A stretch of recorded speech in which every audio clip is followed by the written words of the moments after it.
Here are the first 5 things you should do if you sustain a concussion.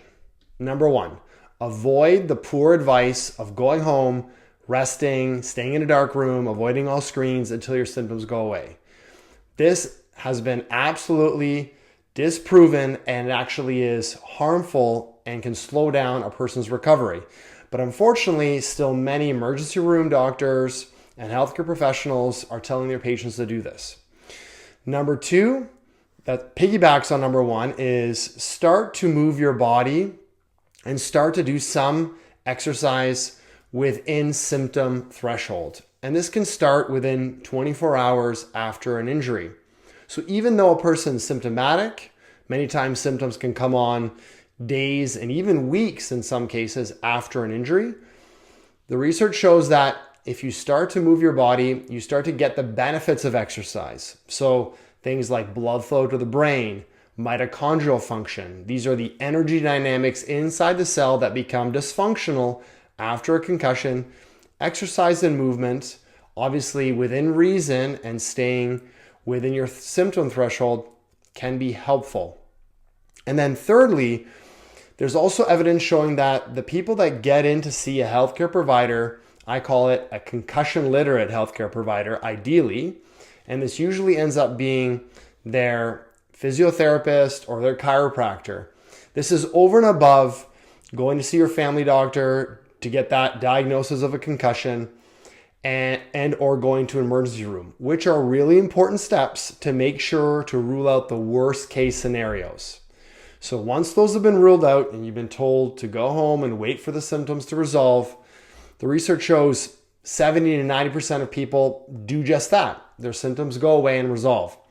However, to reduce the chance of you going on to that 10 to 30% of people that go on to persistent concussion symptoms, trying to get some immediate care to assess your neurological system, to assess your vestibular system, which is your balance, your visual system, and then also, and most importantly, your structural system. So your neck, the back of the neck, the front of the neck can be really important factors in many symptoms that people experience after a concussion, like for example, headaches. Number 4, you want to avoid any sort of additional occasion for injury. And so obviously if you've sustained it in a sport, you don't want to go back to doing that sport until you're symptom free. There's evidence showing that even though a person may be symptom free, the biochemical recovery, meaning the changes that happen inside of your brain that affect your cells, like inflammation and oxidative damage, they can occur up to 2 weeks after the initial injury, despite the fact that symptoms may go away after a few days to a week.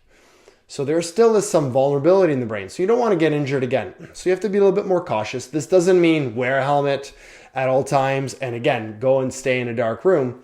This means that you can get on a treadmill, you can move your body, you can go for a walk, you can use your phone with a lot of moderation, and you definitely need to pace yourself. So avoiding additional sources of stress, aggravation.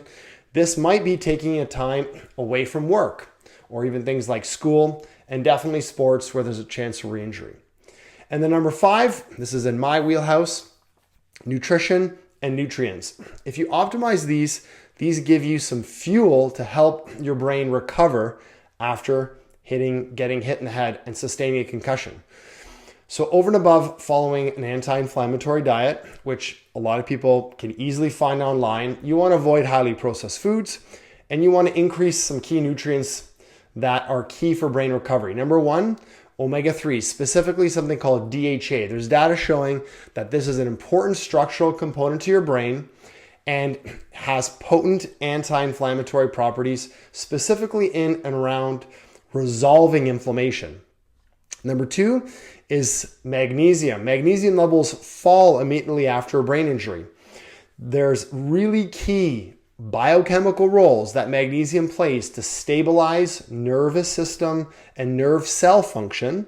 So for example, that hyperstimulation that a lot of people experience, magnesium can counterbalance that.